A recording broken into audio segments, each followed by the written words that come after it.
Hey guys, welcome back to my channel.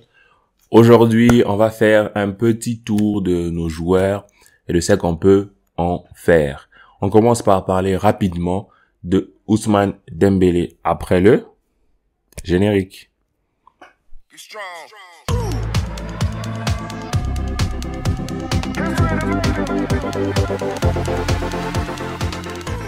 Alors Dembélé. En fait, que devons-nous attendre de Dembélé? Ça fait plusieurs fois qu'il se blesse maintenant. Il revient, il se blesse, il revient, il se reblesse. Alors, est-ce qu'on peut vraiment dire qu'on peut compter sur Ousmane Dembélé pour être le troisième attaquant de notre attaque pour cette année?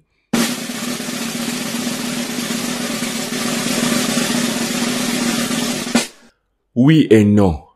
En fait, on peut pas le dire, on peut pas le prédire.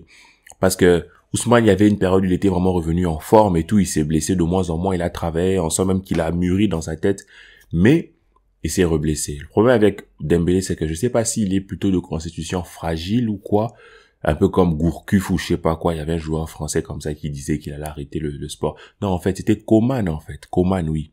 Il disait qu'il voulait arrêter le foot parce qu'il se trouvait trop fragile, il se blessait trop. Mais maintenant, ça va pour lui. Donc, je sais pas si on devra attendre Dembélé pendant tout ce temps-là. Moi, je pense que c'est pas bon pour le club. Je pense qu'on doit lui laisser encore une chance. Et si ça va pas, il faut s'en débarrasser en été. Et pour ça, il faudrait d'abord qu'il prolonge son contrat. Or, il ne veut pas prolonger son contrat. En tout cas, jusqu'à maintenant, il y a toujours des discussions et on n'est pas encore tombé d'accord. La presse dit que, il voudrait partir du club libre. Mais je pense que le club doit faire un effort pour le prolonger. En ce moment, ça discute beaucoup. Et si on le prolonge pas, le mettre sur le banc. Et en ce moment-là, il faudra aller chercher quelqu'un en hiver. Parce qu'on peut pas se contenter juste de Memphis et de Ansu Fati et de Demir, par exemple, Luc de Jong. C'est pas assez fort, vous voyez. Donc, on risque vraiment de galérer. À moins que l'on utilise Coutinho en 10 et tout. Mais Coutinho, on en reparlera, c'est un autre cas. Mais sinon, pour moi, soit Dembélé, il prolonge, on s'en débarrasse en été. Soit il prolonge pas et il est sur le banc. Kun Agüero. Alors, Agüero de retour après sa longue blessure, il n'a pas joué, il n'a pas du tout joué, on va dire, cette année ici. Et maintenant, il revient au Barça, il refait les entraînements, il marque un but, bon, un tap-in. Mais, en fait, la même question, qu'est-ce qu'on peut attendre de lui? Moi, je vous dis pas grand chose. Agüero, c'est peut-être, à moins qu'il revienne vraiment en forme et qu'il nous montre un peu, c'est que lui, Suarez nous montre ce côté-là, mais je sais pas si Agüero aura cette force mentale là, parce que je trouve que Suarez est très fort, franchement, mentalement, pour son travail. Félicitations à lui, force à lui. Mais Agüero, moi, je pense que c'est un joueur qui pourra nous épauler dans des rotations pour opposer l'équipe, pour entrer en bout de match. Et il le sait. Plutôt que de compter sur lui comme neuf et jouer par exemple à 3 avec Ousmane, Agüero et Memphis. Compter sur lui comme ça sur toute la saison, ça va être compliqué parce que moi, ça m'étonnerait pas qu'au bout de 3 ou 4 mois qu'il refasse une rechute parce qu'il a quand même eu un problème au genou. C'est compliqué. Il est revenu au Barça, on disait qu'il était déjà apte à rejouer en fait, puis il s'est reblessé et tout. Donc il faudrait pas compter trop sur lui. Je ne sais même pas s'il réussira à faire 2 années pleines au Barça.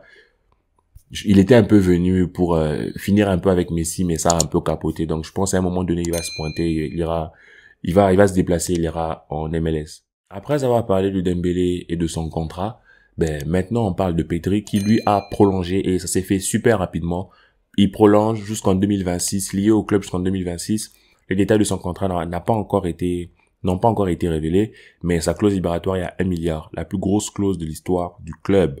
Ça veut dire que le club compte sur lui pour l'avenir. Le club ne compte pas s'en débarrasser. Le club verrou tout. On aurait pu dire que, voilà, Pedri, vas-y, il prolonge jusqu'en 2024 pour renégocier plus tard, mais il allait jusqu'à 2026. Les gars, 5 ans, force à lui.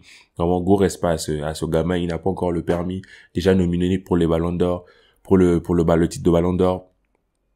Super Pedri. Et il prolonge en attendant Ansu Fati et Gavi. Ansu Fati, sa prolongation devrait être officialisée d'ici la semaine prochaine. Il discute encore parce que d'après ce que j'ai lu dans les journaux, son Jorge Mendes, son agent voudrait plus qu'il prolonge vers l'horizon 2024 pour pouvoir peut-être réarranger son contrat et le revaloriser. Mais je pense que ça sera fait en interne. Et j'ai vu sur Twitter et tout, dans la presse, que que Ansu Fati a indiqué à son agent qu'il voulait caler au Barça. Je me dis, est-ce que c'était encore une question? Est-ce que c'était encore à prouver? Est-ce que c'était un débat, en fait? Non. Moi, je pense que c'était clair. C'est qu'elle est arrivée. J'espère qu'Ansu Fati fera très longtemps et qu'il restera longtemps. Porter le numéro 10 de Lionel Messi.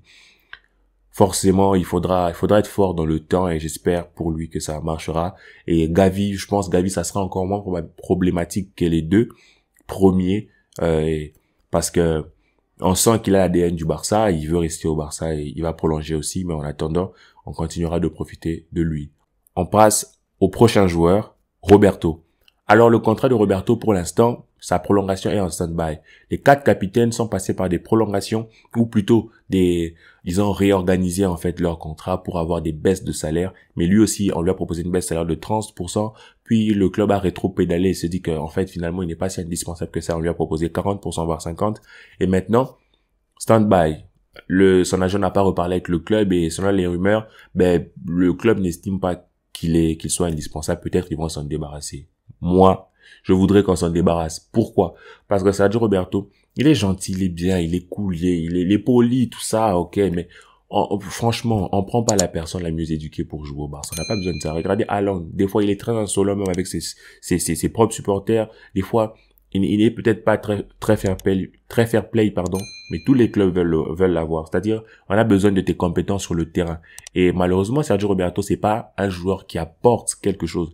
Donc, tu peux pas sortir Pedri ou Frenkie de Jong, faire entrer Sergio Roberto au milieu de terrain et te dire que il va apporter quelque chose. Il va rien apporter, en fait. Au contraire, le niveau baisse. Pour moi, il faudrait pas du tout le prolonger, mais pour l'instant, stand-by. Ensuite, on parle de mercato d'hiver. Pourquoi je dis ça? Parce que Sterling il est un peu sorti de ses gants et tout. Qu'est-ce qu'il raconte? Que, il est ouvert à aller dans un club où il aurait beaucoup plus de temps de jeu. Et il donne priorité à l'Espagne et à la France. Il aime l'Espagne et il aime la France. Mais en France, je vois pas vraiment les clubs qui pourraient l'accueillir. Au Paris Saint-Germain, c'est vrai, les Qataris ont beaucoup d'argent, mais je trouve ça déjà assez bouché. Donc, il y a plus de possibilités que ce soit en Espagne, même dans un club comme le Real, je sais pas, hein. Mais ça voudrait dire déjà que la rumeur disant que le liant au Barça, en fait, n'était pas totalement fausse parce qu'au Barça, il obtiendrait beaucoup plus de temps de jeu, remplaçant Ousmane Dembélé, dont je vous ai parlé précédemment. Alors, Coutinho, moi, je dirais, je suis pour qu'on s'en débarrasse dès l'hiver. Comme ça le permet d'aller changer d'air et de peut-être retrouver son niveau. Mais de l'autre côté, se débarrasser de Coutinho, c'est un peu comme quand on s'est débarrassé de Griezmann. On se débarrasse de Griezmann et on fait venir Luc de Jong. C'est-à-dire, on a perdu Griezmann qui nous apportait quelque chose qui était assez faible. Mais on prend Luc de Jong qui nous apporte encore moins, en fait. C'est qu'on n'a pas progressé. Certes, on n'avait pas assez d'argent pour faire des folies. Mais je trouve que quand on fait partir un joueur comme Coutinho, il faut au moins le remplacer numériquement. Et après l'avoir remplacé numériquement, après penser à le remplacer numériquement, il faut quand même penser à un joueur qui a de la qualité. Mais, pour moi, je dirais, on garde Coutinho encore jusqu'à la fin de la saison, à moins que les 20 millions que le club est prêt à mettre en hiver, dont je vous ai parlé dans une précédente vidéo, qu'il les mette sur un autre joueur à prendre lorsque Coutinho partira. On ne sait pas. Moi, je préfère que ces 20 millions soient utilisés pour les négociations de je ne sais pas quoi pour faire venir Sterling. Je trouve que c'est beaucoup mieux pour nous. Si on a une entrée d'argent, il y a Newcastle qui s'est fait racheter. Maintenant, c'est le club le plus riche ou, disons, le club qui a les propriétaires les plus riches. Alors, probablement, ils voudront faire leur petit mercato d'hiver pour essayer de marquer le coup. Peut-être pas acheter tous les top joueurs du monde, comme je vois souvent des parodies sur le net et tout, mais je pense qu'ils prendraient bien quelques joueurs du Barça. Ils devraient être bien gentils avec nous. Everton a été très gentil avec nous à leur tour. Est-ce que vous préférez que le Barça garde son argent en hiver et essaie plutôt de vendre afin de recruter une top recrue en été?